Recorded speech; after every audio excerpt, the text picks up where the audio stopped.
Native-speakerism. What it is and why it matters.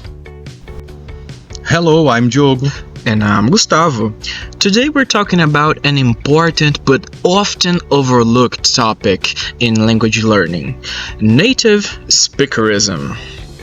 Native-speakerism is the belief that people who speak a language natively are automatically the best teachers, more proficient, or even superior learners. Therefore, it creates a hierarchy based on who you are rather than what you know. Exactly.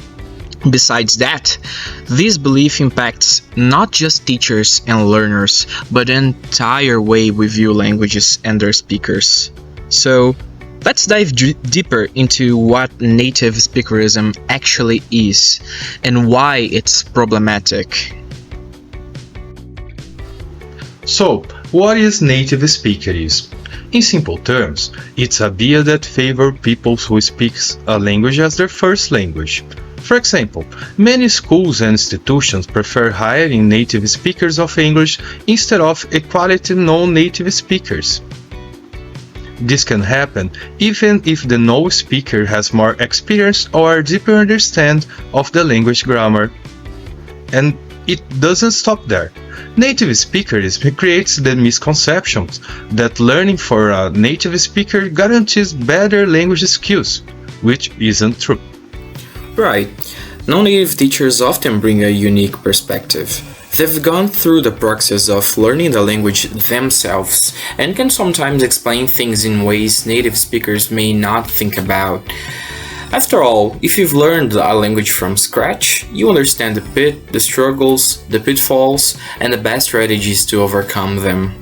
Yet, many schools still prefer to hire native speakers simply because of their status. And this affects not only job opportunities, but also the confidence of non-native teachers. It's not just about teachers either. Learners also feel the impact of native-speakerism. Many people feel insecure about their accents or even discouraged from using the language because they think they will never sound native enough. I've heard so many stories of people feeling less than just because they don't have a native accent. But here's the thing: communication is what matters, not perfection. Exactly. Having an accent or being a non-native speaker doesn't make you feel less capable of speaking a language fluently.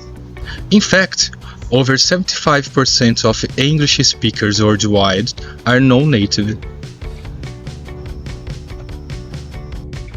Teachers' strategies to avoid native-speakerism.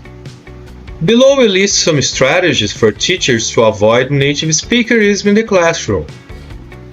Encourage the idea that English or any other language is a global means of communication, not tied to a single culture or group of native speakers, while you present English as a lingua franca. Also, you can share a personal language learning journey or the stories of successful non-native learners to inspire students. Make space for language varieties in your classroom and expose your students to a range of different varieties of English, so that they hear the rich variations in how English is used around the world. Prioritizing communication and functional fluency over perfect grammar or native-like pronunciation. Let's think about for a second. If more people speak English as a second language than a first, who gets to decide what correct English is? Native-speakerism places unnecessary pressure on learners, when in reality, diversity in how we speak is a strength, not a weakness. Challenging native speakers recognize that everyone's language journey is valid, whether you are a teacher, a learner, or somewhere in between.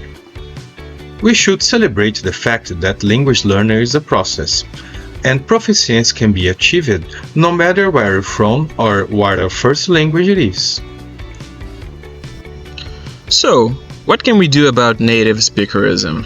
First, we can acknowledge that being a native speaker doesn't automatically make someone a better teacher or more proficient. Qualifications, experience, and empathy are what count.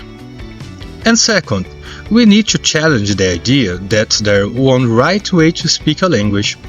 Everyone has an accent, and everyone's language skills are valuable, regardless of where they're learning.